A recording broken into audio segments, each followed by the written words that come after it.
Good morning all of you. Class 7th Hindi व्याकरण। आपका lesson है वर्ण विचार। तो कल हम लोगों ने पढ़ा व्यंजन, व्यंजन के भेद। व्यंजन के भेद में आप देखें व्यंजन के 3 भेद हुए, स्पर्श व्यंजन, अंतस्थ व्यंजन और ऊष्म व्यंजन। तो चलिए अब हम पढ़ेंगे इसके आगे। तो देखिए, उच्चारण के समय श्वास वायु मुख से बाहर आने के आधार पर व्यंजन के 2 भेद हैं। बता रहे हैं कि उच्चारण के समय श्वास वायु मुख से बाहर आने के आधार पर व्यंजन के 2 भेद हैं। पहला है अल्प प्राण और दूसरा है महाप्राण। तो चलिए सबसे पहले हम देखते हैं अल्प प्राण। इसमें बता रहे हैं जिन व्यंजनों का उच्चारण करते समय श्वास वायु की मात्रा कम निकलती है उन्हें अल्प प्राण व्यंजन कहते हैं। प्रत्येक वर्ग का पहला, तीसरा और 5वां वर्ण अल्प प्राण है।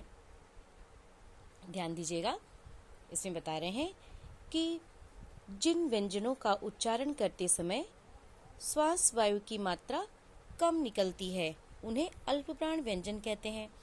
प्रत्येक वर्ग का पहला, तीसरा और 5वां वर्ण अल्प प्राण है।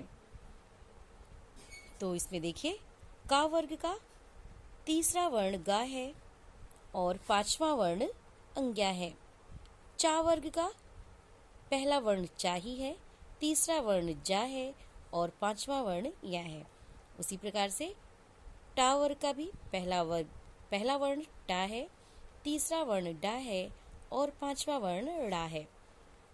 ता वर्ग का भी पहला वर्ण ता ही है, तीसरा वर्ण डा है और 5वां वर्ण ना है। उसी प्रकार पा वर्ग का भी है, पा वर्ग का पहला वर्ण पा, तीसरा वर्ण बा और 5वां वर्ण मा। तो ये प्रत्येक वर्ग का पहला, तीसरा और 5वां वर्ण अल्प प्राण कहलाता है, अल्प प्राण व्यंजन कहलाते हैं। तो हम कह सकते हैं कि जिन व्यंजनों का उच्चारण करते समय श्वास वायु की मात्रा कम निकलती है, तो जिन व्यंजन वर्णों को हम कुछ धीरे बोलते हैं, धीमा बोलते हैं, उन्हें हम अल्प प्राण व्यंजन वर्ण कहते हैं। इनके अतिरिक्त या, रा, ला, वा भी अल्प प्राण है। इसमें बता रहे हैं कि इन सब के अतिरिक्त भी ये या, रा, ला, वा, ये या, रा, ला, वा भी ये अल्प प्राण व्यंजन में ही आएंगे। तो अब हम देखते हैं महाप्राण। महाप्राण व्यंजन जिन व्यंजनों का उच्चारण करते समय श्वास वायु की मात्रा अधिक निकलती है उन्हें महाप्राण व्यंजन कहते हैं। प्रत्येक वर्ग का दूसरा और चौथा वर्ण महाप्राण है। जैसे देखिए, इसमें बता रहे हैं प्रत्येक वर्ग का दूसरा और चौथा वर्ण महाप्राण है। तो का वर्ग का दूसरा वर्ण क्या है? खा है और चौथा वर्ण घा है। चा वर्ग का दूसरा वर्ण छा है और चौथा वर्ण झा है। टा वर्ग का दूसरा वर्ण ठा है और चौथा वर्ण ढा है। उसी प्रकार ता वर्ग का दूसरा वर्ण था है और चौथा वर्ण धा है। पा वर्ग का भी दूसरा वर्ण फा है और चौथा वर्ण भा है। तो इसमें बता रहे हैं महाप्राण व्यंजन में जिन व्यंजनों का उच्चारण करते समय श्वास वायु की मात्रा अधिक निकलती है, जिसको हम थोड़ा सा तेज से बोलते हैं, कुछ खींच के बोलते हैं, उन्हें महाप्राण व्यंजन कहते हैं।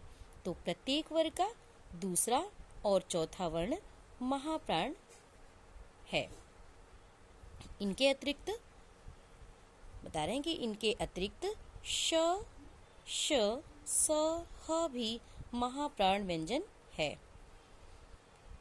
तो ये थे आपके महाप्राण व्यंजन वर्ण। तो आज बस इतना ही, आगे कल। आज आपका होमवर्क है, क्वेश्चन नोट करिए।